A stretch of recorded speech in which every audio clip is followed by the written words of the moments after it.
अस्सलामुअलैकुम दोस्तों, मैं डॉक्टर मरियम उम्मीद करती हूँ कि आप सब लोग ठीक होंगे। आज की इस वीडियो में हम ओटीसी मेडिसिन के बारे में जानने की कोशिश करते हैं। ओटीसी मेडिसिन क्या होती हैं और कौन कौन से हैं। ओटीसी मेडिसिन सबसे पहले तो एक इमरजेंसी ड्रग्स होते हैं, मेडिसिन होते हैं जो कि आपको हमेशा अपने पास अपने घर में रखने की ज़रूरत होती है। ओटीसी ओवर द काउंटर, इसे लेने के लिए आपको डॉक्टर की प्रिस्क्रिप्शन की ज़रूरत नहीं पड़ती, ये आप डायरेक्ट ले सकते हैं ओवर द काउंटर। फिर सबसे पहले हम बात करते हैं पेन किलर की। जब आपको बॉडी में, शरीर में आपको दर्द है तो इसके लिए आप कौन कौन सी मेडिसिन इस्तेमाल करते हैं, चलिए वो देखते हैं। सबसे पहले आता है एक category NSAID, non steroidal anti inflammatory drugs होते हैं। इसमें आइबोप्रोफेन आएगा, फिर एसिक्लोफेनाक आएगा, फिर डाइक्लोफेनाक आएगा, फिर हमारा पैरासीटामोल आएगा। ये सब NSAID की कैटेगरी में आते हैं ड्रग्स, और आप इसको ओवर द काउंटर बिना प्रिस्क्रिप्शन के आप ले सकते हैं। फिर उसके अलावा आप कॉमन ब्रांड देखेंगे तो जेरोडाल P होगा और ओवेरॉन प्लस भी होगा। फिर उसके अलावा ये सब तो मेडिसिन थे, और जेल भी आपको अवेलेबल हैं जो कि मूव हो गया, वोलिनी जेल हो गया, ओमनी जेल हो गया, कॉम्बी फ्लेम हो गया और डाइक्लोफेनाक जेल हो गया। आप इसका इस्तेमाल भी कर सकते हैं। फिर उसके बाद हम बात करते हैं फ़ीवर की। फ़ीवर के ट्रीटमेंट के बारे में हमने पहले एक वीडियो बना चुके हैं। अब इसमें सिर्फ ओटीसी मेडिसिन, चंद ओटीसी मेडिसिन देखते हैं। फीवर के लिए सबसे पहले तो ज़रूरी है और कॉमन पॉपुलर ब्रांड जो के ड्रग है वो हमारा पैरासीटामोल है। फिर उसके अलावा आप आइबोप्रोफेन भी दे सकते हैं और टाइलेनॉन भी दे सकते हैं। टाइलेनॉन एक क्रीम है, टाइलेनॉन एक सिरप है जो आप बच्चों के लिए यूज़ कर सकते हैं। फिर उसके बाद हम बात करते हैं हेडेक की। ये हेडेक में भी बहुत सारे ओटीसी मेडिसिन हैं। उसमें हम एस्पिरिन भी यूज़ कर सकते हैं। एस्पिरिन का एक कॉमन ब्रांड है डिस्प्रिन के नाम से, वो अवेलेबल है, आप वो भी यूज़ कर सकते हैं। फिर उसके बाद आइबोप्रोफेन यूज़ कर सकते हैं और पैरासीटामोल भी यूज़ कर सकते हैं हेडेक के लिए। फिर उसके बाद इसके अलावा आप बाम भी यूज़ कर सकते हैं, जैसे हमारा जंडू बाम हो गया और आयोडेक्स बाम हो गया। आप इसका इस्तेमाल भी हेडेक के लिए कर सकते हैं। फिर उसके बाद हम बात करते हैं नाज़िया एंड वॉमिटिंग, जी मचलाना और खाए होना। ये इसमें देखिए इसके बहुत सारे रीज़न्स हो सकते हैं। ये तो GIT की डिसऑर्डर्स हो गया, प्रेगनेंसी हो गया, या फिर sea sickness, morning sickness, travelling sickness, इन सब की वजह से आपको नासिया और वॉमिटिंग हो सकता है। तो ये जनरल के हम बात कर रहे हैं। अगर आप बैठे हैं ऐसे ही आपको वॉमिटिंग हो रहा है तो आप उस केसेस में क्या कर सकते हैं, ऐसे देख रहे हैं। उसमें सबसे पहले इम्पॉर्टेंट जो फेमस ड्रग है वो ऑन्डानसेट्रॉन और डॉमपेरिडॉन है।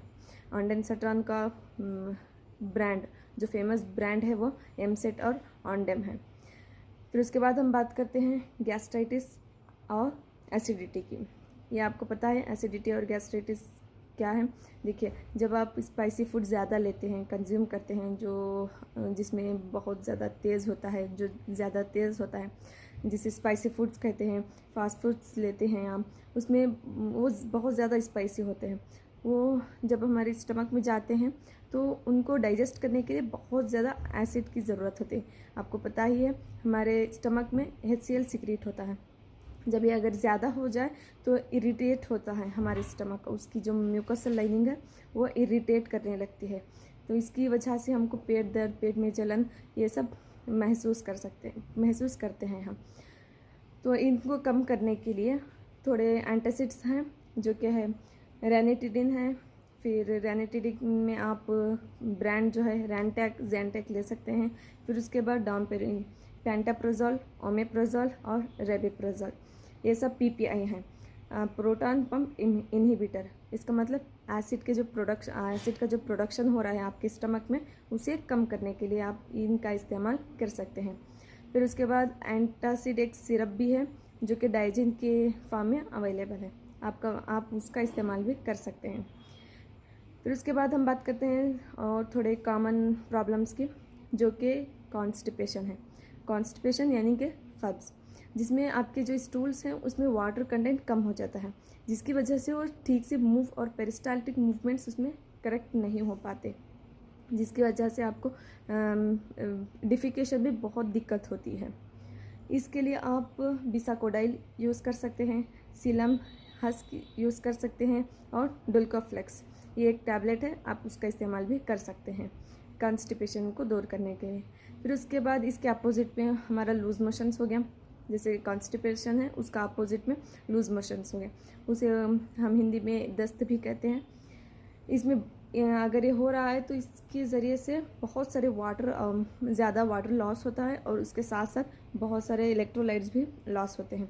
तो इनको रिस्टोर करने के लिए आप ORS का इस्तेमाल भी कर सकते हैं, लोपेरामाइड टैबलेट भी दे सकते हैं, फिर लैक्टिक एसिड बैसिलस भी यूज़ कर सकते हैं, इलेक्ट्रॉल पाउडर दे सकते हैं, बिस्मथ सब सैलिसिलेट भी आप दे सकते हैं। तो ये सब थे हमारे डायरिया या फिर लूज मोशंस के लिए दवाएँ, OTC मेडिसिन्स, जिनको लेने के लिए आपको डॉक्टर की प्रिस्क्रिप्शन की ज़रूरत नहीं पड़ती, आप ऐसे ही खरीद सकते हैं।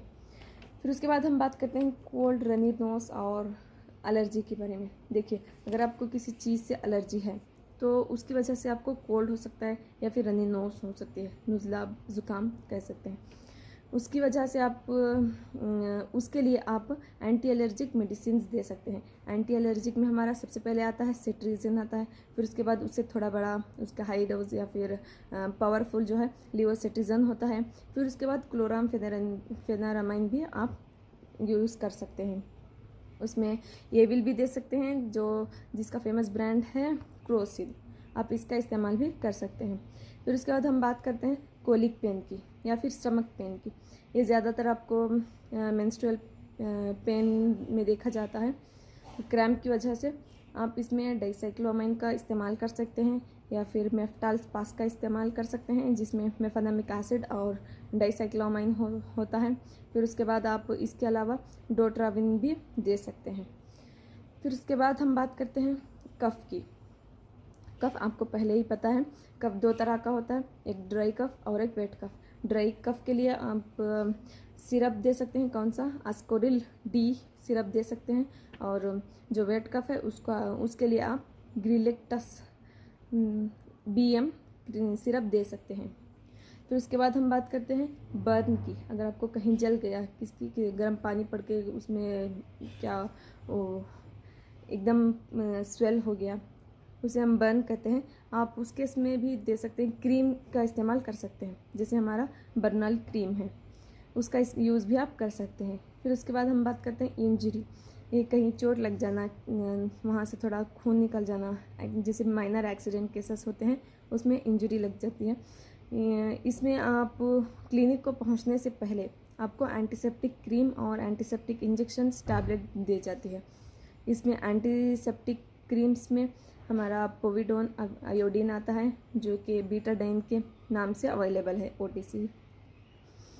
फिर उसके बाद सैफ्रामाइसिन भी एक एंटीसेप्टिक है, आप वो भी दे सकते हैं। फिर उसके बाद हम बात करते हैं इचिंग का।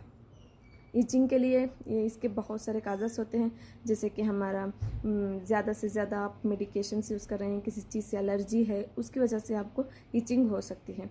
इचिंग के लिए आप फोरडर्म भी इस्तेमाल कर सकते हैं। फिर उसके बाद कॉमन है अल्सर्स के, माउथ अल्सर्स के बारे में। माउथ अल्सर के लिए आप ग्लिसरीन का इस्तेमाल कर सकते हैं या फिर विटामिन B कॉम्प्लेक्स भी पी सकते हैं। तो ये थे हमारे OTC मेडिसिन्स, जो कि जनरल या फिर कॉमन प्रॉब्लम्स के लिए था, और इसको लेने के लिए आपको किसी भी प्रिस्क्रिप्शन की ज़रूरत नहीं पड़ती। तो मिलते हैं नेक्स्ट वीडियो में, तब तक के लिए stay safe, stay healthy. Thank you.